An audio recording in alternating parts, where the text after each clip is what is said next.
చూపును బట్టి తీర్పు తీర్చకు, విశ్లేషణతో సంగతులను తెలుసుకో. చూపును బట్టి తీర్పు తీర్చకు, విశ్లేషణతో సంగతులను తెలుసుకో. పరిశుద్ధ గ్రంథమునే పరిశోధించు, పరిశుద్ధ గ్రంథమునే పరిశోధించు. దూరమైన లోతైన సత్యాన్ని గ్రహించు, దూరమైన లోతైన సత్యాన్ని గ్రహించు. వాక్యాన్ని విశ్లేషించు, దైవ వాక్యాన్ని విశ్లేషించు, వాక్యాన్ని విశ్లేషించు, దైవ వాక్యాన్ని విశ్లేషించు. చూపును బట్టి తీర్పు తీర్చకు, విశ్లేషణతో సంగతులను తెలుసుకో. చూపును బట్టి తీర్పు తీర్చకు, విశ్లేషణతో సంగతులను తెలుసుకో. విశ్లేషణ అనే కార్యక్రమానికి మీ అందరికీ నా హృదయపూర్వకమైన స్వాగతం. మన ప్రభువును రక్షకుడైన యేసుక్రీస్తు వారి పేరిట మీ అందరికీ నా హృదయపూర్వకమైన వందనములు తెలియజేస్తున్నాను. ప్రియులారా, ఈరోజు ప్రపంచం నిండా రోగగ్రస్తులే కనిపిస్తున్నారు. రోగులతో ఈ ప్రపంచం నిండిపోయింది. ఎక్కడైతే రోగం ఉంటుందో, ఎక్కడైతే రోగులు ఉంటారో అక్కడ వైద్యం కావాలి, వైద్యుల యొక్క అవసరత ఉంటుంది. ఇటువంటి పరిస్థితులలో ఈ సమాజం రోగాన్ని గూర్చి, వైద్యాన్ని గూర్చి, రోగులను గూర్చి, వైద్యులను గూర్చి విశ్లేషణతో కూడిన జ్ఞానమును నేర్చుకొనుట ఎంతో అవసరం. ఎందుకంటే ఈరోజు వైద్యం పేరిట కూడా ఎన్నో మోసాలు జరుగుతున్నాయి. అసలు ఒక మనిషి వైద్యుని దగ్గరికి ఎప్పుడు వెళ్ళాలి? రోగం వచ్చినప్పుడు వెళ్ళాలి. రోగం రాకపోతే వైద్యుని యొక్క అవసరతే ఉండదు. దేవుని కుమారుడైన యేసుక్రీస్తు ప్రభువు ఈ భూమి మీద శరీరధారిగా ఉండి దేవుని మాటలను పలుకుతున్నప్పుడు ఈ విషయమై ఒకానొక వాక్యాన్ని ఆయన సంధించారు. రోగులకే కానీ ఆరోగ్యము గలవారికి వైద్యుడు అక్కరలేదు. అంటే ఈరోజు అనేక వైద్యులు, ఎంతో వైద్యం ఈ సమాజానికి అవసరం అవుతుంది, ఇంకా కొరతగానే ఉంది. అంటే ఒకానొక కారణం ఏంటంటే మనుష్యులలో అనేక మంది రోగులైపోతున్నారు. మనుష్యులలో అనేక మంది రోగులైపోతున్నారు. మనుష్యులు ఆరోగ్యవంతులుగా జీవించడానికి బదులు రోగగ్రస్తులుగా మారిపోవడానికి అనేక కారణాలు ఉన్నాయి. ఇది ఒక కారణం అని చెప్పటానికి లేకుండా ఈరోజు సమాజం నిండా అనేకమైనటువంటి కారణాలు మనుషులను రోగగ్రస్తులుగా, రోగులుగా మార్చేస్తున్నాయి. ఒకవైపు ప్రధానమైనటువంటి కారణం మనిషి యొక్క చెడు ప్రవర్తన. మనిషి శారీరకంగాను ఆత్మీయంగాను చెడు ప్రవర్తనను కలిగి ఉంటున్నాడు. కనుక రోగిగా మారిపోతున్నాడు, పాపాత్ముడుగాను మారిపోతున్నాడు. తనంతట తానే ఎవరు తీసుకున్న గోతిలో వారే పడతారు అన్నట్టుగా మొట్టమొదట ఎవరైనా రోగి అయ్యారు అంటే ప్రధానంగా మనం ఆలోచించవలసినటువంటి కారణం ఏంటంటే అతడు తన స్వంతంగా ఏదైనా తప్పు చేశాడా? స్వయంకృత అపరాధం. అతడు చేసుకున్నటువంటి అపరాధం వలన అతనికి వచ్చినటువంటి రోగం అనేది మొదట ఆలోచన చేయాలి. చాలా వరకు కారణం ఇదే అవుతుంది.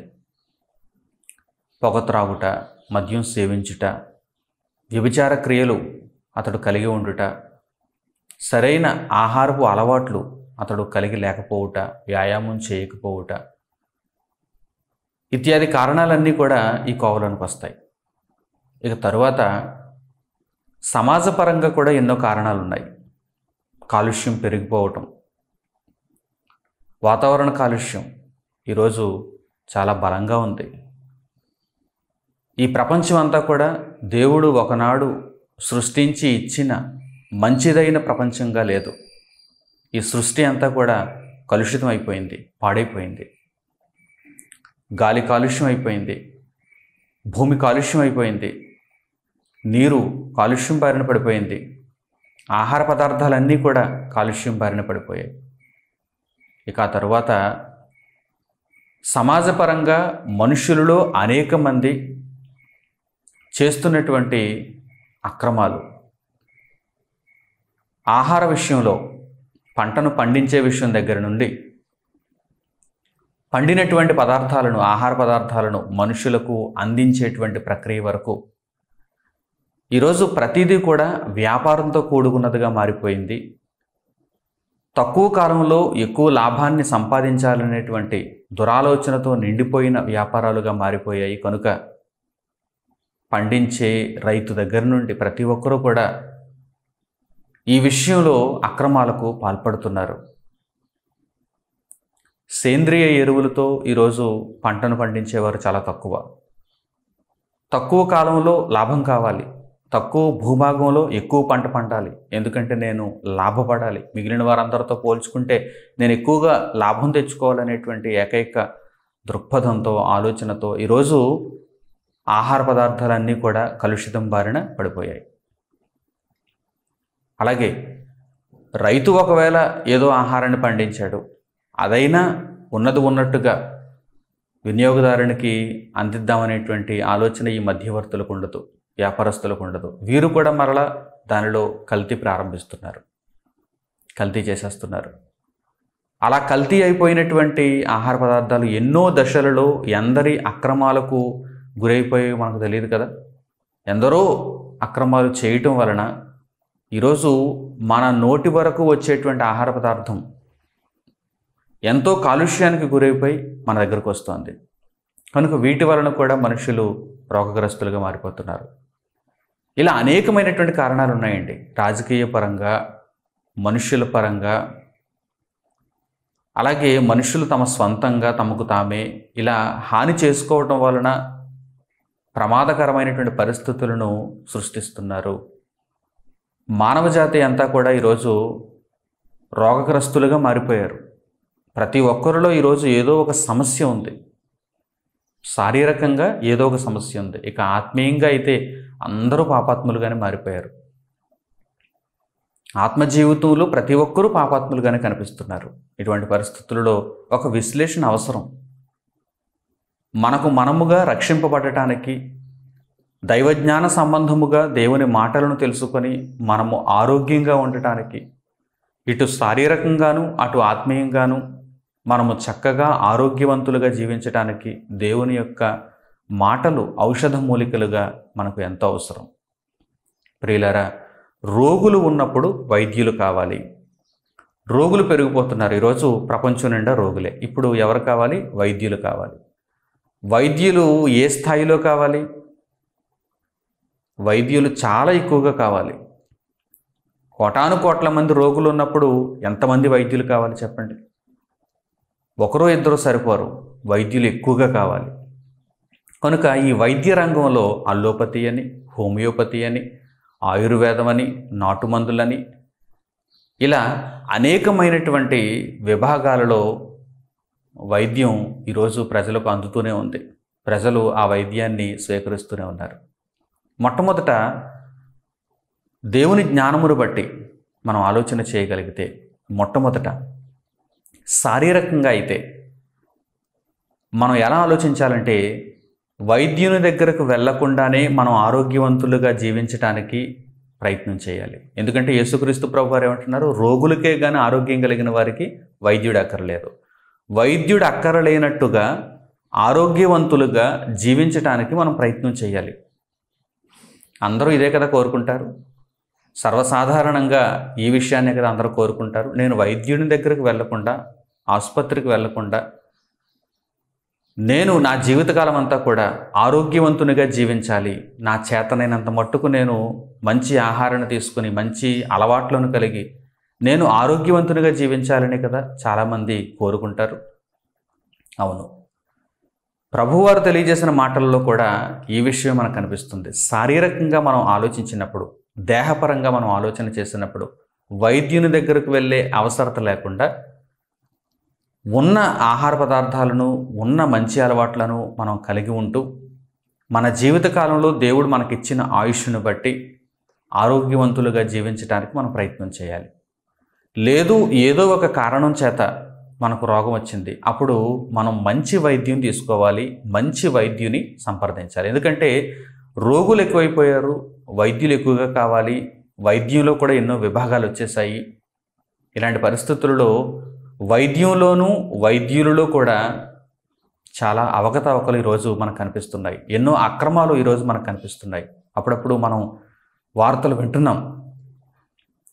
లక్షల్లో ఈరోజు బిల్లు వేస్తున్నారు. ఒక చిన్న రోగం కోసం నయం చేసుకోవటానికి ఆసుపత్రికి వెళితే, కార్పొరేట్ ఆసుపత్రులు ముఖ్యంగా, వారు లక్షలలో బిల్లు వేస్తున్నారు. అంటే ఈరోజు వైద్యం ఎలా మారిపోయింది? వ్యాపారంగా మారిపోయింది. వారిని అడిగితే వారేమంటారు? మాకు బోలెడు ఖర్చులు ఉన్నాయండి అంటారు. మేము చాలా మెయింటైన్ చేయాలండి అంటారు. మెరుగైన వైద్యం అందించాలంటే మాకు కూడా ఇంత ఖర్చు అవుతుందండి అంటారు. అంటే వారి కోణంలో వారు మాట్లాడతారు. వారు ఏ కోణంలో మాట్లాడుతున్నారంటే సేవా దృక్పథంతో వారు మాట్లాడటం లేదు, వ్యాపార దృక్పథంతో వారు మాట్లాడుతున్నారు. ఎందుకంటే వారి ఆలోచన ఎలా ఉంది? ప్రపంచంలో మిగిలిన వారందరూ కూడా వ్యాపారపు దృష్టితో చూస్తుంటే మేమెందుకు వ్యాపారపు దృష్టితో మా యొక్క వృత్తిని చూడకూడదు అనేటువంటి ఆలోచన వారికి ఉంటుంది. కనుక ఈరోజు వైద్యం వ్యాపారంగా మారిపోయింది. అనేక మంది ఏమనుకుంటున్నారంటే వైద్యం ఒక సేవ అనుకుంటున్నారు. కానీ వైద్యం ఈరోజు వ్యాపారంగా మారింది.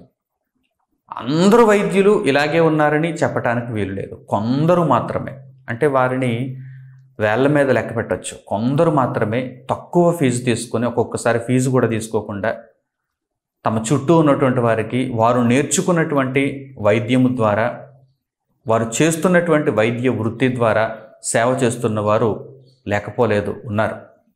అయితే ప్రియులైనటువంటి నా సహోదరి సహోదరులారా, ఈరోజు అనేక మంది వైద్యులు వ్యాపారస్తులుగానే కనిపిస్తున్నారు. కొందరు మాత్రమే సేవా దృక్పథంతో ఉన్నారు. వైద్యం సేవ కానప్పుడు, వైద్యం వ్యాపారం అయిపోయినప్పుడు ఇందులో ఖచ్చితంగా అవకతవకలు జరుగుతాయి. అందుకే ఈరోజు శవాలకు కూడా వైద్యం చేసేటువంటి వైద్యులు మనకు కనిపిస్తున్నారు. అంటే మనిషి మరణించినా సరే ఏదో ఒక యాక్టింగ్ చేసి రోగి ఇంకా బ్రతికే ఉన్నాడని బంధువులకు చెబుతూ, వారి నెలవైన వారికి చెబుతూ, వారి నుండి ఫీజు అంతా వసూలు చేసిన తర్వాత, బిల్లు కట్టించుకున్న తర్వాత అప్పుడు ఆ శవాన్ని వారికి విడిచిపెడుతున్నారు. ఇలాంటి అక్రమాలు కూడా ఎన్నెన్నో ఈరోజు మనకు కనిపిస్తున్నాయి. ఒక్కొక్కసారి అవసరానికి మించి వైద్యం చేస్తున్నారు, మందులు ఇస్తున్నారు. ఆ మందులు తీసుకోవడం కూడా చాలా ప్రమాదం. అటువంటి పరిస్థితుల్లో వచ్చినటువంటి రోగి అనవసరమైనటువంటి మందులు తీసుకుని, ఔషధాలు తీసుకుని అతడు మిగిలిన రోగాల బారిన పడేటువంటి అవకాశాలు కూడా ఉన్నాయి. అలాంటి వార్తలు కూడా మనం వింటున్నాం. ప్రియులారా, ఎప్పుడైతే వైద్యం వ్యాపారం అవుతుందో అప్పుడు అందులో తప్పకుండా అవకతవకలు ఉంటాయి, అందులో తప్పకుండా అక్రమాలు ఉంటాయి. ఎప్పుడైతే వైద్యం సేవాగుణంగా నడుస్తుందో, అంటే నాకు ధనం కాదు ముఖ్యం, ఒక మనిషి ప్రాణాలతో నిలబడడం నాకు ముఖ్యం, ఒక మనిషి మరలా ఆరోగ్యవంతునిగా తిరిగి వెళ్ళడం నాకు ముఖ్యం, ఇందు నిమిత్తమై నేను అర్పింపబడినా పర్వాలేదు అనుకునేటువంటి వారు సేవాగుణంతో చేసేవారు. అలా చేసేవారు ఈరోజు ఎవరున్నారు చెప్పండి? అసలు ఈ భూమి మీద ఉన్న విద్యలన్నిటిలో ఖరీదైనటువంటి విద్య ఈరోజు ఏదైనా ఉందంటే వైద్యమే. లక్షల్లో, కొన్ని పరిస్థితుల్లో కోట్ల రూపాయల్లో కూడా వైద్య విద్య అభ్యసించాలంటే విద్యార్థులు లేక వారి తల్లిదండ్రులు ఖర్చు పెట్టవలసినటువంటి పరిస్థితి ఈరోజు మనకు కనిపిస్తుంది ప్రపంచవ్యాప్తంగా. ఇది ఏదో ఒక దేశానికి మాత్రమే సంబంధించింది కాదు, ప్రపంచవ్యాప్తంగా ఏ విద్యను అభ్యసించడానికైనా కాస్త కొద్దిగానే ఖర్చు అవుతుంది. కానీ వైద్య విద్య అభ్యసించాలంటే లక్షల్లో, కోట్లలో ఖర్చు అయ్యేటువంటి పరిస్థితులు మనకు కనిపిస్తున్నాయి. ప్రియులారా, అందుకే చాలామంది వైద్య విద్య చదవడానికి కూడా వెనకడుగు వేస్తూ ఉంటారు. చదవాలనేటువంటి అభిలాష ఉన్నా చదవటానికి వెనకడుగు వేయటానికి ఇదొక కారణం. ఎంత ఖర్చు పెట్టి వైద్య విద్య అభ్యసించినప్పుడు మరలా ఖర్చునంతా తిరిగి రాబట్టుకోవాలనేటువంటి ఆలోచనతో మొట్టమొదటి రోజు ఉద్యోగంలోనికి వైద్యులు అడుగు పెడతారు. ఇక కార్పొరేట్ ఆసుపత్రుల్లో జాయిన్ అయినటువంటి ప్రతి ఒక్కరూ కూడా ఇటువంటి ఆలోచనతోనే ఉంటారు. మేడ మీద మేడ కట్టాలని, ఆసుపత్రిని నేను సొంతంగా స్థాపించుకోవాలని, దానిలో ఎన్నో విభాగాలను నేను పెట్టాలని, నేను ఇంకా వ్యాప్తిని అందాలని, అభివృద్ధిని అందాలని వారు ఆలోచన చేస్తూ ఉంటారు. ఇవన్నీ కూడా వారి యొక్క వ్యక్తిగత విషయాలు. అయితే దీనంతటిని బట్టి వైద్యం ఏమైపోయింది? వ్యాపారం అయిపోయింది. వైద్యులు ఏమైపోయారు? పనికి మాలిన వారు అయిపోయారు. అలాగైతే మీరు వైద్యులను పనికి మాలిన వారు అంటున్నారా అని మీరు నన్ను మరలా అడగవలసిన అవసరం ఏమీ లేదు. ఎందుకంటే వైద్యులు ఎప్పుడైతే వ్యాపారస్తులుగా ఉండి ప్రజల ప్రాణాలతో వారు వ్యాపారం చేస్తున్నారో అప్పుడు నిజంగా వారు పనికి మాలిన వారే. ఏ వైద్యులైతే తమకున్నది కూడా అర్పించి సేవాగుణంతో ఎదుటివారిని కాపాడాలనేటువంటి ఉద్దేశంతో వైద్యం చేస్తారో వారు నిజంగా దేవుని లక్షణాలను కలిగిన వారని చెప్పాలి. అటువంటి వైద్యులను మీరు దేవుని లక్షణాలు కలిగిన వారుగా చూడొచ్చు. కానీ మిగిలిన వైద్యులంతా కూడా వ్యాపారస్తులే. మరి మీరు ఏదైనా రోగం వస్తే వైద్యుని దగ్గరికి వెళ్ళరా అని మీరు నన్ను మరలా ప్రశ్నించవచ్చు. అవును, ఏదైనా రోగం వస్తే వైద్యుని దగ్గరికి వెళ్తాం. కానీ వైద్యునిలో నేను దేవుణ్ణి చూడలేకపోతున్నాను. వైద్యునిలో ఒక వ్యాపారస్తుడినే చూడగలుగుతున్నాను. లోకమందు ఎందరో వ్యాపారస్తులు ఉన్నారు, అలాగే ఇతడు కూడా ఒక వ్యాపారస్తుడని చూడగలుగుతున్నాను తప్ప వైద్యుడు దేవుని లక్షణాలు కలిగిన వాడని నేను వైద్యుడిని ఒక దేవునిగా చూడలేకపోతున్నాను. ఎందుకంటే వైద్యునిలో అంతటి సేవాగుణం ఈరోజు కనిపించడం లేదు. ప్రియులారా, ఈ విషయమై విశ్లేషణ మీకు ఉంటే కనుక, మీకు జ్ఞానం అర్థమైతే కనుక నిజంగా మీరు వైద్యుని దగ్గరకు వెళ్లకుండానే, ఎందుకంటే వైద్యం అంతా ఈరోజు వ్యాపారంగా మారిపోయింది, వెళ్లకుండానే మీరు మీ అంతట మీరు ఆరోగ్యంగా, శారీరకంగా ఆరోగ్యంగా జీవించేటువంటి అవకాశం కలుగుతుంది. చీటికి మాటికి వైద్యుని దగ్గరికి వెళ్ళి లేనిపోని రోగాలను మీరు కొని తెచ్చుకోవటం కంటే దేవుని కృప వలన ఇదిగో మీరు బ్రతుకుతున్నారు కనుక శ్రేష్టమైనటువంటి ఆరోగ్యాన్ని మీరు మీ అంతట మీరు దేవుడిచ్చిన ప్రకృతిలో కలిగి ఉండటానికి, దేవుని కృపను బట్టి కలిగి ఉండటానికి అవకాశం ఉంటుంది. ఇక వైద్యులు ఎవరైతే సేవాగుణంతో, సేవా దృక్పథంతో ఎదుటివారిని కాపాడటానికి ఎటువంటి లాభాపేక్ష లేకుండా సేవ చేస్తూ వైద్య వృత్తిని చేస్తున్నారో అటువంటి వారందరూ కూడా దేవుని యొక్క స్వభావం కలిగిన వారేనని చెప్పటానికి ఎటువంటి సందేహం లేదు. కానీ అటువంటి వైద్యులను ఈరోజు మనం చూడలేకపోతున్నాం. అనేక మంది పనికిమాలిన వారుగానే ఉన్నారు. పరిశుద్ధ గ్రంథంలో నుండి కొన్ని మాటలు మనం చూద్దాం. అసలు వైద్యులు అన్నప్పుడు వారిని పనికిమాలిన వారు అనొచ్చా? అవును, ఎవరైనా సరే, ఈ భూమి మీద ఎవరైనా సరే పనికిమాలిన పని చేస్తే వారిని పనికిమాలిన వారని అనాలి. వారి పేరు ముందు డాక్టర్ని పెట్టుకున్న వారిని ఈరోజు సమాజంలో వైద్యులు అని పిలుస్తున్నా, వారు ఎంతోమందికి వైద్యం చేస్తున్నా, వారు చేస్తున్న వైద్యం వెనుక వ్యాపారపు దృష్టి ఉంది కనుక, వారు అత్యధికంగా ఆశపడుతున్నారు కనుక వారు పనికిమాలిన వారి కింద లెక్క. పనికిమాలిన వారి కింద లెక్క. ప్రజల ప్రాణాలతో, ప్రజల రోగాన్ని ఒక ఆసరాగా చేసుకుని వీరు ఆడుకుంటున్నారు కనుక పనికిమాలిన వారి కింద లెక్క. మరి ఆ పనికిమాలిన వారి దగ్గరికే ఈరోజు రోగులు వెళ్లాల్సిన పరిస్థితి. ఎందుకంటే ఇక వేరే అవకాశం లేదు. బ్రతికింపబడాలంటే అక్కడికి వెళ్లాల్సిందే, ఉన్నదంతా సమర్పించుకోవాల్సిందే. ఇటువంటి పరిస్థితుల్లో వైద్యుణ్ణి దేవునిగా చూడవలసిన అవసరం అయితే లేదు. ఎందుకంటే వ్యాపారస్తుడు, వైద్యుడు ఒక వ్యాపారస్తుడు. యోబు గ్రంథంలో 13వ అధ్యాయము 4వ వచనంలో యోబు గారి యొక్క స్నేహితులు యోబు గారికి మంచి వైద్యం చేయటం లేదు. యోబు గారి యొక్క స్నేహితులు యోబు గారికి అతని యొక్క బలహీనమైనటువంటి పరిస్థితులలో, అతని యొక్క కష్టకాలంలో అతనికి సరైనటువంటి వైద్యం చేయలేకపోతున్నారు.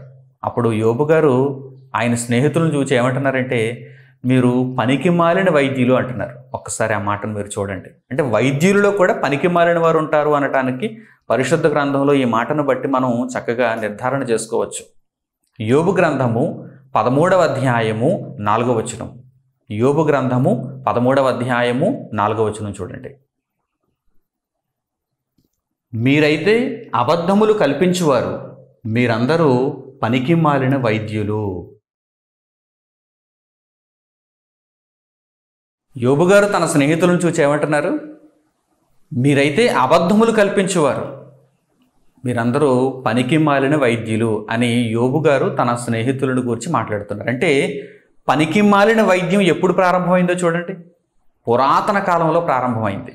యోబు గారి కాలంలోనే ప్రారంభమైంది పనికి మాలిన వైద్యం. అంటే వైద్యం చేస్తామంటారు కానీ అది పనికి మాలిన వైద్యం. పైకేమో వైద్యంలా కనిపిస్తుంది కానీ అది మనకు ఏమాత్రం వైద్యాన్ని చేయదు, ఆరోగ్యాన్ని ఇవ్వదు. ఆరోగ్యాన్ని ఇచ్చినట్టుగా కనిపిస్తుంది కానీ మరలా సైడ్ ఎఫెక్ట్ ఉంటుంది. ఈరోజు ఎందరో వైద్యం తీసుకుంటున్నారు, ఔషధాలు తీసుకుంటున్నారు కానీ సైడ్ ఎఫెక్ట్లకు లోనైపోతున్నారు, బలహీనులైపోతున్నారు, రోగులైపోతున్నారు. కనుక ఈరోజు ప్రభుత్వాలు కూడా ఏమని తెలియజేస్తున్నాయి? మీరు ఇమ్యూనిటీని పెంచుకోండి, శారీరకంగా మీరు ఇమ్యూనిటీని పెంచుకోండి అని వారు కూడా తెలియజేస్తున్నారు కదా. అంటే మీరు వైద్యుని దగ్గరకు వెళ్లకుండానే, రోగాలకు ఇట్టే మీరు లోనైపోకుండానే ఇమ్యూనిటీని పెంచుకోండి, రోగ నిరోధక శక్తిని పెంచుకోండి అని వారు కూడా సూచిస్తున్నారు కదా. ఒకవైపు వైద్యులు కూడా సూచిస్తున్నారు కదా, కొంతమంది వైద్యులు మంచివారు, వారు కూడా సూచిస్తున్నారు కదా. కనుక ఇటువంటి పరిస్థితులలో మనం జాగ్రత్త పడాలి. పనికి మాలిన వైద్యులు ఉన్నారు కనుక చీటికి మాటికి వైద్యుని దగ్గరికి వెళ్ళిపోయి నాకేంటిలే ఒక వైద్యుడు దేవుడుగా ఉన్నాడు నా చుట్టూ అనేటువంటి భరోసాతో కాకుండా నేను జాగ్రత్తతో ఉండాలి. ఇదేదో మనలను మనమే భయభ్రాంతులకు గురి చేసుకునేటువంటి పరిస్థితి కాదు, మనలను మనమే వివేకవంతముగా జ్ఞానవంతముగా మార్చుకునేటువంటి అవకాశం. దేవుని జ్ఞానం ఎప్పుడూ కూడా మనల్ని భయపెట్టదు, మనకు ధైర్యాన్ని ఇస్తుంది, మనకు సహాయం చేస్తుంది. విశ్లేషణ చేసి ఏది సరైనదో ఏది చెడ్డదో మనకు నేర్పిస్తుంది. కనుక మనం సరైన మార్గంలో నడుచుకోవటానికి అవకాశం ఉంటుంది. మీరు రోగ నిరోధక శక్తిని పెంచుకోండి. ఏదో వైద్యుడు ఉన్నాడు కనుక నా ఇష్టానుసారంగా నేను ప్రవర్తిస్తాననేటువంటి భావనతో ఉండకండి. వైద్యం అంతా ఈరోజు వ్యాపారంగా మారిపోయింది కనుక మీరు ఏ పరిస్థితులలో ఏ పనికి మాలిన వైద్యుని దగ్గరికి వెళ్ళాల్సి వస్తుందో తెలియదు కనుక, వైద్యులలో ఎక్కువ మంది పనికి మాలిన వారు ఉన్నారు కనుక మీరు జాగ్రత్త పడండి. యోబు గారి స్నేహితులు యోబు గారికి మంచి వైద్యం చేయటం లేదు కనుక యోబు గారు ఏమంటున్నారు? మీరందరూ పనికి మాలిన వైద్యులు, అబద్ధాలను కల్పిస్తున్నారు, పనికి మాలిన వైద్యులు. అలాగే ఇశ్రాయేలీయులకు దేవుని మాటలను చెప్పి వైద్యం చేయాల్సినటువంటి నాటి ప్రవక్తలు, ఇశ్రాయేలీయులు మార్గం తప్పుతున్నప్పుడు వారికి చక్కగా దేవుని మాటలను చెప్పి ఆత్మీయంగా వైద్యం చేయవలసినటువంటి నాటి యాజకులు ప్రవక్తలు కూడా సరైన వైద్యం చేయటం లేదు. అప్పుడు దేవుడు కూడా ఇలాగే ఒక ప్రవక్త ద్వారా ప్రశ్నిస్తున్నాడు. ప్రియులారా, వైద్యం అనేది కేవలం శరీరానికి మాత్రమే కాదు, ఆత్మకు కూడా, మన జీవితానికి కూడా తప్పనిసరిగా అవసరం. వైద్యం శరీరానికి సరిగ్గా చేయకపోతే శరీరం రోగం బారిన పడుతుంది. వైద్యం ఆత్మకు సరిగ్గా చేయకపోతే ఆత్మ రోగం బారిన పడుతుంది, అనగా పాపం బారిన పడుతుంది. ఈరోజు ప్రపంచవ్యాప్తంగా దైవం పేరిట ఎంతో మోసం జరుగుతుంది. దేవుణ్ణి అడ్డు పెట్టుకొని కోట్ల రూపాయల, లక్షల కోట్ల డాలర్ల ఈరోజు వ్యాపారం జరుగుతుంది. దేవుణ్ణి అడ్డు పెట్టుకుంటున్నారు, దైవత్వం అనేటువంటి ముసుగును అడ్డు పెట్టుకుంటున్నారు, మతం అనేటువంటి ముసుగును అడ్డు పెట్టుకుంటున్నారు. లక్షల కోట్ల రూపాయల, డాలర్ల వ్యాపారం ఈరోజు ఈ ముసుగులో జరుగుతుంది ప్రపంచవ్యాప్తంగా. కనుక శారీరకంగానూ మోసపోకూడదు, ఆత్మీయంగానూ అసలు మోసపోకూడదు. ఆత్మీయంగా మోసపోతే అది భయంకరమైనటువంటి పరిస్థితి. శారీరకంగా మోసపోతే తెలుస్తుంది, కనీసం శరీరం పాడైపోతుంది, రోగం బారిన పడిపోతుంది, నొప్పి కలుగుతుంది తెలుస్తుంది. కానీ ఆత్మ పాడైపోతే, అనగా జీవితమే పాడైపోతే, ఆలోచన విధానమే పాడైపోతే, చీకటి మార్గంలో నడుచుకుంటుంటే చీకటిలో ఉన్నామన్న సంగతే తెలియకుండా శిక్షలోనికి వెళ్ళిపోయేటువంటి అవకాశం ఉంది. భయంకరమైనటువంటి పరిస్థితి ఉంది. కనుక ఈ రెండింటి విషయంలో జాగ్రత్త పడాలని దేవుని వాక్యం సూచిస్తుంది. నాటి ఇశ్రాయేలీయుల కాలంలో ప్రవక్తలందరూ కూడా ఇశ్రాయేలీయులకు చక్కని వైద్యం చేయటం లేదని దేవుడు తెలియజేస్తున్నటువంటి ఆ మాటను కూడా ఒకసారి దేవుని గ్రంథం నుండి మీరు చూడండి. ఇర్మియా గ్రంథము 8వ అధ్యాయము 22వ వచనం. ఇర్మియా గ్రంథము 8వ అధ్యాయము 22వ వచనం. గిలాదులో గుగ్గిలము ఏమీయూ లేదా, అక్కడ ఏ వైద్యుడునూ లేడా, నా జనులకు స్వస్థత ఎందుకు కలుగకపోవచ్చున్నది.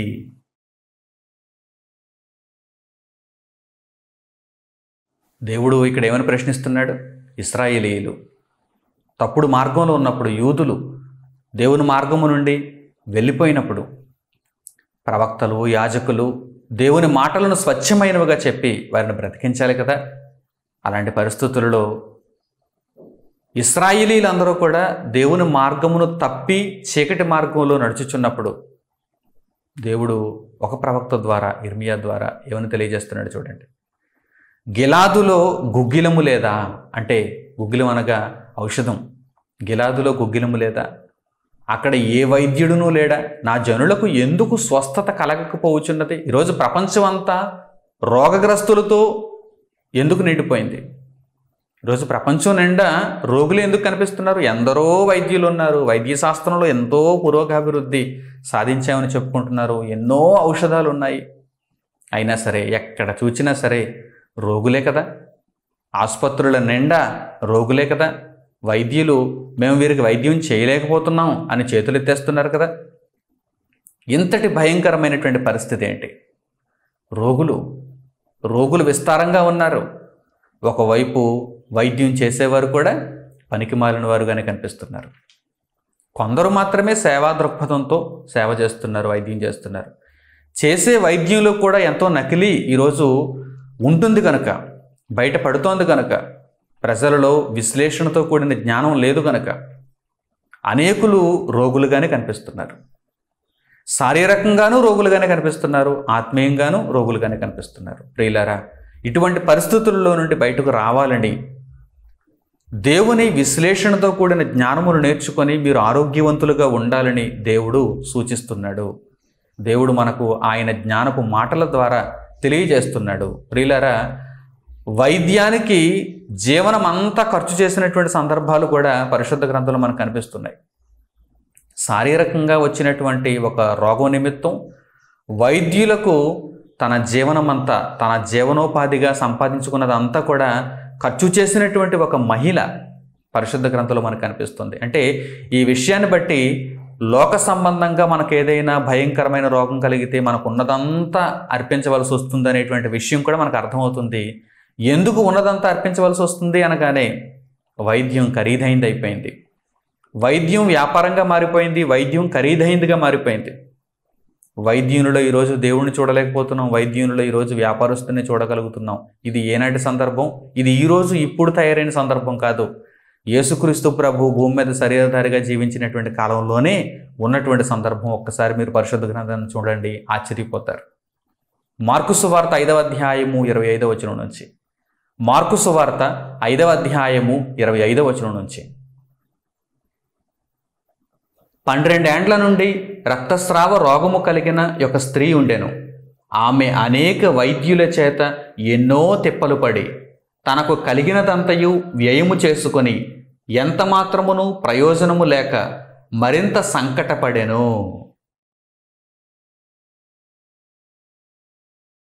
ఏమని వ్రాయబడింది ఇక్కడ? ఒక రక్తస్రావము రోగముతో బాధపడుతున్నటువంటి ఒక స్త్రీ ఎన్నో తిప్పలు పడింది. ఎవరి వలన? వైద్యుల వలన. సరైన వైద్యం అందించారా? లేదు. తన జీవనం అంతా కూడా ఖర్చు చేసేసింది. తాను సంపాదించుకున్నదంతా కూడా వ్యయం చేసేసింది, వైద్యులకు ఇచ్చేసింది. ఎందుకంటే వైద్యం ఖరీదైంది. ఆనాటి రోజుల్లోనే వైద్యం ఖరీదైంది. వైద్యం వ్యాపారంగా ఉంది. సేవా దృక్పథంతో చేసేవారు ఎవరున్నారు?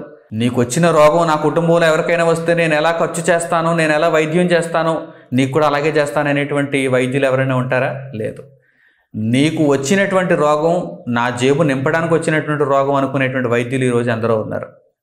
నీకు వచ్చినటువంటి రోగం మా ఆసుపత్రి బిల్డింగులను ఇంకా వ్యాప్తి చేయడానికి వచ్చినటువంటి రోగం అనుకునేటువంటి సంస్థలుగా ఈరోజు వైద్యులు ఎందరో ఉన్నారు. గుర్తుంచుకోండి ప్రియులారా. రక్తస్రావ రోగముతో బాధపడుతున్నటువంటి ఒక స్త్రీ వైద్యము అందక, తన రోగము నయం కాక, తనకున్నదంతా ఖర్చు చేసి వైద్యుల వలన ఎన్నో తిప్పలు పడి నాటి పరిస్థితుల్లో కనిపిస్తుంది. మహానుభావుడైనటువంటి యేసుక్రీస్తు ప్రభు తనకు ఎదురు కాకపోతే, ఆయన వలన ఆమెకు స్వస్థత ఆ రోజు లభించకపోతే తన జీవితం అలాగే ముగిసిపోను. ఈరోజు ఎందరో ఉన్నారండి అలాంటి పరిస్థితుల్లో? వార్తలలోనికి ఎక్కని వారు కూడా ఎందరో ఉంటారండి. తమకున్నదంతా ఖర్చు చేసుకుని అయినా సరే ప్రాణాలను నిలుపుకోలేని పరిస్థితుల్లో కూడా ఈరోజు ఎందరో ఉన్నారు. కొన్ని పరిస్థితుల్లో వచ్చిన రోగం చూస్తే ఆ రోగానికి ఖర్చు పెట్టవలసినటువంటి ధనం లక్షల్లో ఉంటుంది, వీరేమో బక్కచిక్కినటువంటి పరిస్థితి. అలాంటి పరిస్థితుల్లో ప్రభుత్వాలు సహాయం చేస్తుంటాయి అప్పుడప్పుడు, కొందరు దయాహృదయం కలిగినటువంటి వ్యక్తులు సహాయం చేస్తుంటారు అప్పుడప్పుడు. కానీ వైద్యానికి మాత్రం అంత ఖర్చు అవుతుంది, లక్షల్లో ఖర్చు అవుతుంది. ఉన్నదంతా ఖర్చు చేసి ప్రాణాలను నిలబెట్టుకోవలసినటువంటి పరిస్థితి ఈరోజు కనిపిస్తుంది. ప్రియులారా, ఈ సందర్భంలో మనం ఆలోచించవలసినటువంటి విషయం ఏంటి? మన చుట్టూ వైద్యులు దేవుళ్ళుగా ఉన్నారు కదా, మనం ఎలాంటి రోగాన్నైనా కొని తెచ్చుకోవచ్చు, మనం రోగగ్రస్తులుగా మారిపోవచ్చు అనేటువంటి పరిస్థితి ఏమైనా ఉందా? లేదు. మనం ఆరోగ్యవంతులుగా జీవించడానికి సాయశక్తుల ప్రయత్నం చేయాలి.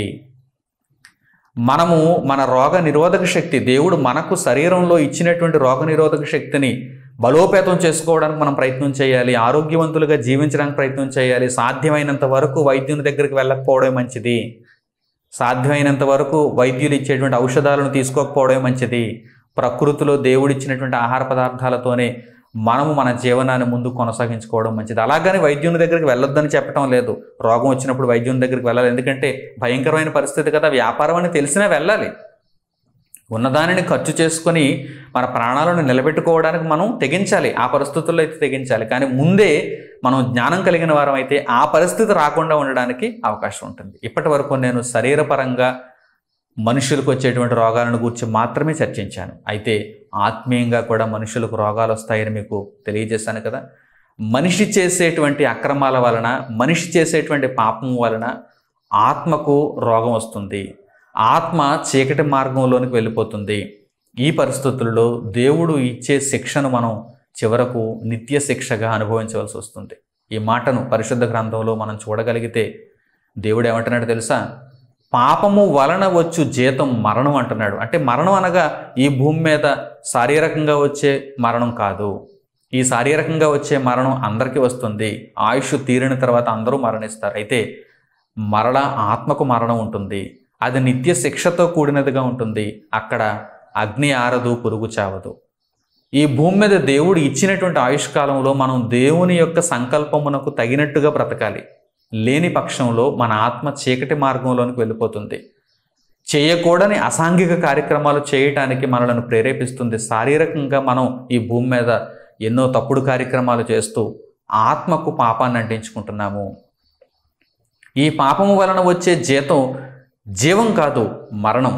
రోగం వలన కూడా ఏమొస్తుంది? మరణమే కదా. వైద్యం తీసుకోకపోతే ఒక రోగం వలన కూడా చివరికి ఏం కలుగుతుంది? మరణమే కదా, నాశనమే కదా. అలాగే పాపము వలన కూడా మరణం వస్తుంది. ఈ మరణం దేనికి వస్తుంది? ఆత్మకు వస్తుంది. మన శరీరాన్ని లోపల ఉండి జీవింపజేస్తున్నటువంటి ఆత్మకు వస్తుంది. ఈ ఆత్మ శరీరాన్ని విడిచిపెట్టిన తర్వాత శిక్షలోనికి వెళ్ళిపోయేటువంటి పరిస్థితి ఏర్పడుతుంది. ఆ భయంకరమైన శిక్షను తప్పించుకోవాలంటే కనుక జీవమును పొందే వైద్యుని దగ్గరికి వెళ్ళాలి. ఆత్మకు వైద్యం చేసేటువంటి వైద్యుడు భూమి మీద ఎక్కడున్నాడు? శరీరానికి వైద్యం చేసేటువంటి పరిస్థితుల్లోనే ఎన్నో తిప్పలు పెట్టేస్తున్నారు. శరీరానికి వైద్యం చేసేటువంటి పరిస్థితుల్లోనే మనుషులను ఎన్నో తిప్పలకు గురి చేస్తున్నారు. ఇక ఆత్మకు వైద్యం చేసేటువంటి వైద్యుడు భూమి మీద ఎక్కడ కనిపిస్తాడు? దేవుడు తన ప్రియ కుమారుడైన యేసును భూమి మీదకు అందుకే పంపించాడు. ఆయన ఆత్మకు వైద్యుడిగా వచ్చాడు. మానవ ఆత్మలకు వైద్యం చేయటానికి దేవుని కుమారుడైన యేసు భూమి మీద శరీరధారిగా అడుగుపెట్టాడు.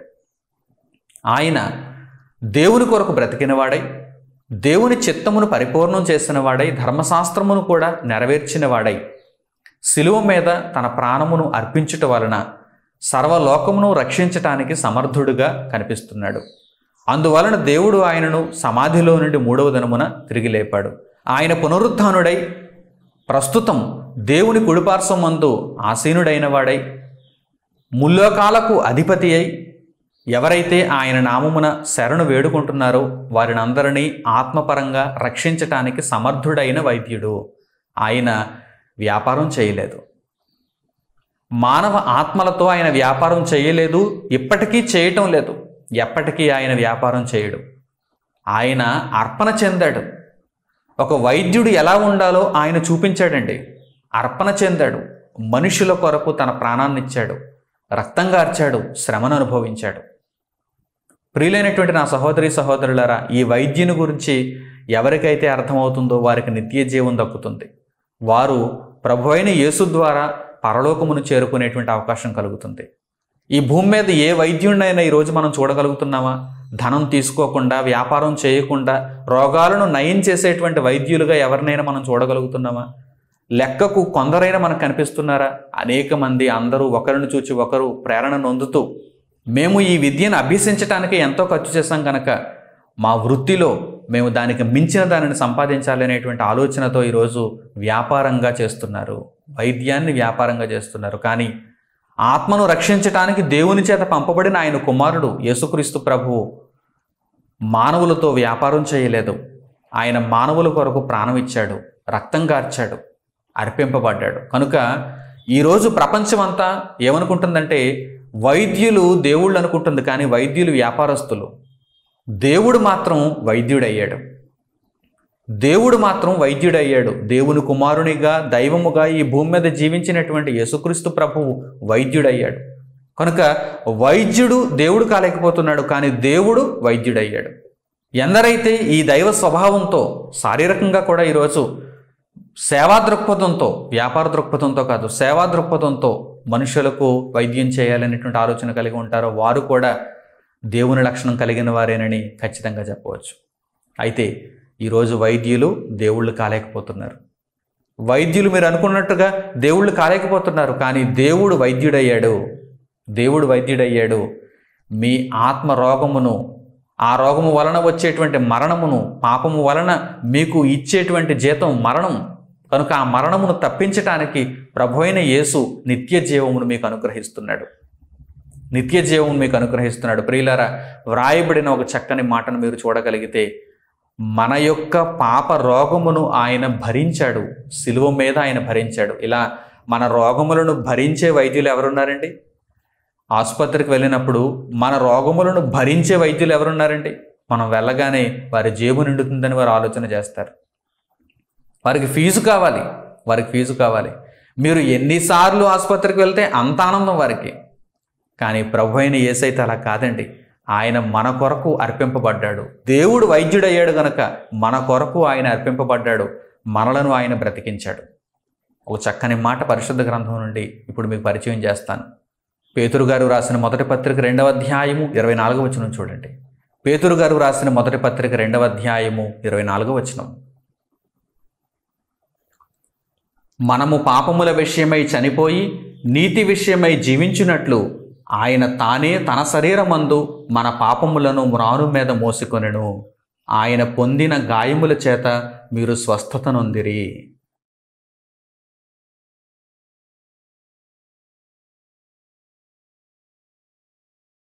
ఎంత గొప్పవాడో చూడండి దేవుని కుమారుడు. మనము పాపము విషయమై చనిపోవాలి, పాపములన్నిటి విషయమై మనం చనిపోవాలి, నీతి విషయమై మనం బ్రతకాలి.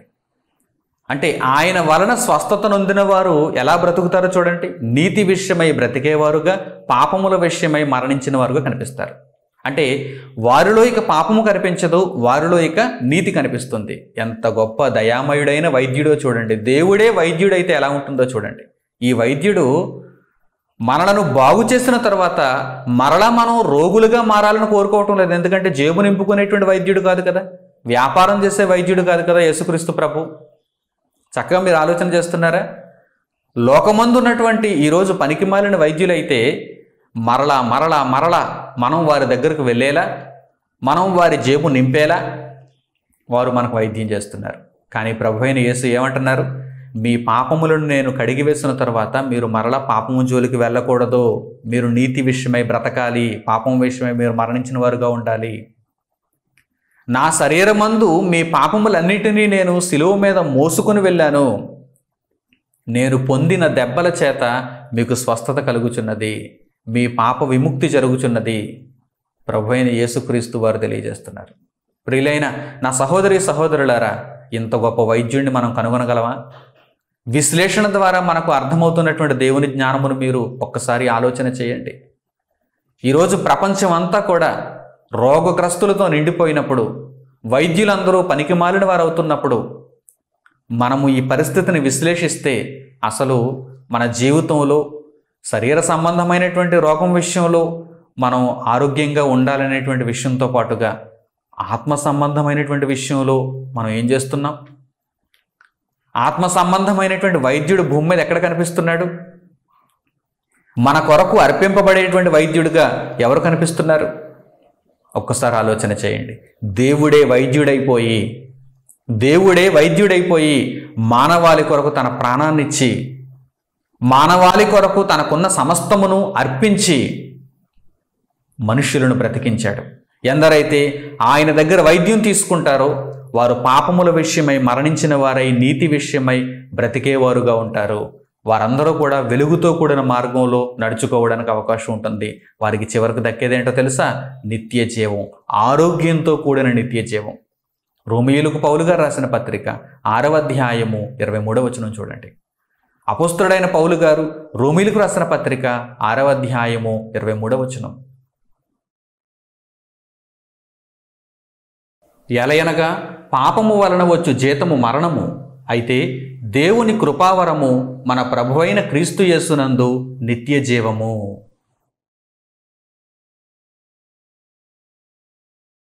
చూసారా? గమనిస్తున్నారా? పాపము వలన వచ్చు జీతము మరణము. శారీరకంగా నేను ఆరోగ్యంగానే ఉన్నాను, ఆత్మీయంగా నేను ఎలా ఉంటే ఏమైందలే, లోకపు చీకటి బ్రతుకులో నేను ఎలా జీవిస్తే ఏముందలే అనుకుంటున్నారా? లేదు. ఆత్మపరంగా మీరు ఆలోచించవలసినటువంటి క్షణాలు ఆసన్నమయ్యాయి. ఈ మాటలు వింటున్నప్పుడు చక్కని నిర్ణయం మీరు తీసుకోవాలి. పాపము వలన వచ్చు జీతము మరణము అనగా ఆత్మ మరణము, నిత్యాగ్నిలో మరణము, నిత్య శిక్షలో మరణము, భయంకరమైన వేదన. కనుక దానిని తప్పించటానికే భూమి మీద నీతిలో మనలను నడిపించటానికే దేవుని కుమారుడైన యేసు అనుగ్రహింపబడ్డాడు. దేవుని కృపావరముగా అనుగ్రహింపబడ్డాడు. మన దగ్గర ఫీజు తీసుకోవటానికి కాదు, మన వలన లాభం పొందటానికి కాదు, మన వలన ఆస్తులు పెంచుకోవటానికి కాదు. అయినా ఆయనను ద్వేషించేవారు ఉన్నారంటే ఎంత దౌర్భాగ్యులో చూడండి. మీ కొరకు ప్రాణం పెట్టిన వైద్యుడు మిమ్మును నీతిలో నడిపిస్తున్నాడు అని చెప్పినప్పుడు ఆయనను ద్వేషిస్తున్నారంటే ఇంకెంత పనికిమాలిన వారో చూడండి. వీరు రోగులు, ఆత్మరోగులు. కనుక అలాంటి పనికిమాలిన ఆత్మరోగులుగా మీరు ఉండకుండా శ్రేష్టమైన వైద్యమును స్వీకరించేవారుగా మీరు ఉండాలని దేవుని వాక్యమును బట్టి మీకు నేను తెలియజేస్తున్నాను. ఈ శ్రేష్టమైన వైద్యమును మీరు తీసుకుంటే కనుక శారీరకంగా కూడా మీరు ఆరోగ్యంగా జీవించేటువంటి అవకాశం ఉంది. ఎందుకంటే మీకు దేవుని జ్ఞానం అర్థమవుతుంది. దేవుని వలన సృష్టించి ఇవ్వబడినటువంటి ఈ శరీరమును మీరు దేవుని సేవలో మీరు ఉంచగలిగితే ఈ శరీరమందు రోగము నివసించటానికి కూడా అవకాశం ఉండదు. మంచి అలవాట్లు కలిగిన వారై, దేవుని కొరకు బ్రతుకుచున్నవారై, దేవుని చిత్తమును నెరవేర్చుచున్నవారై నిత్య జీవానికి వెళ్ళేటువంటి అవకాశం ఉంటుంది. కనుక దేవుని కృపావరము క్రీస్తు యేసునందు నిత్య జీవము, ఆ నిత్య జీవమును సంపాదించుకోవటానికి ఆలోచన చేస్తున్నారా? లేక పాపములోనే ఉండి ఆ జీతముగా మరణమును పొందటానికి ఆవేశపడుతున్నారా? ఆలోచించండి, అర్థం చేసుకోండి. దేవుని విశ్లేషణతో కూడినటువంటి ఈ జ్ఞానమును మీరు నేర్చుకోగలిగితే శారీరకంగాను ఆత్మీయంగాను మీరు ఆరోగ్యము కలిగిన వారుగా జీవించడానికి అవకాశం ఉంటుంది. ఆరోగ్యవంతులుగా జీవించడానికి అవకాశం ఉంటుంది. చక్కని నిర్ణయంతో మీ బ్రతుకులను దేవుని మార్గంలో నిలబెట్టుకుంటారని ఈ దేవుని మాటలను మీకు తెలియజేస్తూ, విశ్లేషణతో కూడిన దేవుని జ్ఞానం వలన మీరు బ్రతికింపబడాలని హృదయపూర్వకంగా కోరుకుంటూ దేవుని వాక్యమును ఇంతటితో ముగిస్తున్నాను. తండ్రి అయిన దేవునికి ప్రార్థనలు ఏకీభవించండి. మహోన్నతుడు అయిన మా కన్న తండ్రి, మా జీవితకాలంలో నేటి వరకు మీరు మమ్మల్ని కాపాడారు, ఇక ముందుకును మీరు కాపాడబోచున్నారు. నాయన, మీ ప్రేమను బట్టి, మీ యొక్క దీవెనలు, మీ కృపలో మమ్మల్ని నడిపించుచున్న దానిని బట్టి మీకు మా హృదయపూర్వకమైన కృతజ్ఞతాస్తుతులు తండ్రి. లోకమంతా పనికి మాలిన వైద్యంతో నిండిపోయినప్పుడు తండ్రి, మీ సన్నిధిలో, మీ జీవముతో, మీ కృపలో మేము ముందు కొనసాగలుగుటకు మాకు సహాయం చేయండి. పనికి మాలిన వైద్యులుగా ఉన్నవారు తండ్రి తమ చుట్టూ ఉన్న సమాజానికి సేవ చేయాలనేటువంటి ఆలోచనలోనికి రాగలుగునట్లుగా మీ మాటలు వారిని ప్రేరేపించగలగటానికి, వారు దైవ స్వభావులుగా మారే అవకాశాన్ని పొందటానికి వారి మనస్సులు కూడా మారే విధంగా సహాయం అనుగ్రహించండి. వైద్యుడు దేవుడు కాలేడు, కానీ దేవుడు వైద్యుడయ్యాడు. మీ కుమారుడైన ప్రభువు వైద్యుడయ్యాడు. మా ఆత్మలను రక్షించటానికి జీవవాక్యమును మాకు నేర్పించి మిమ్మును మాకు పరిచయం చేసి తండ్రి ఆయన నామము ద్వారా నిత్య జీవములో మమ్మను ప్రవేశింపజేశాడు. దీనిని బట్టి మేమెంతో ధన్యులం. ఇటువంటి ధన్యతను ఇంకనూ అనేక మంది పొందటానికి ఈ మాటలు ప్రేరణ ఇచ్చు నిమిత్తం మీ కృపను మీ సహాయమును అనుగ్రహించండి. పాపపు జీవితములో ఉండి మరణమునకు వెళ్ళిపోయేవారు కాకుండా పాపముల విషయమై చనిపోయిన వారుగా, నీతి విషయమై బ్రతికేవారుగా ఉండగలుగుటకు యేసుక్రీస్తు ప్రభువు ద్వారా మీ కృపావరముగా నిత్య జీవమును సంపాదించుకొనగలుగుటకు తండ్రి మార్పు నొందిన జీవితాలు మీ బిడ్డలలో కనిపించగలుగుటకు సహాయమును అనుగ్రహించమని మీ సన్నిధిలో వేడుకుంటూ ఈ ప్రార్థనా విజ్ఞాపనములను మా ప్రభువును రక్షకుడునైన యేసుక్రీస్తు వారి పేరిట మిమ్మల్ని అడుగుచున్నాము తండ్రి. ఆమేన్. మన తండ్రి అయిన దేవుని ప్రేమ, ఆయన కుమారుడైన యేసుక్రీస్తు వారి కృప, పరిశుద్ధాత్మ యొక్క అన్యోన్య సహవాసము మనందరికీ సదాకాలము తోడే నడిపించునుగాక. ఆమేన్. అందరికి వందనములు. సెలవు.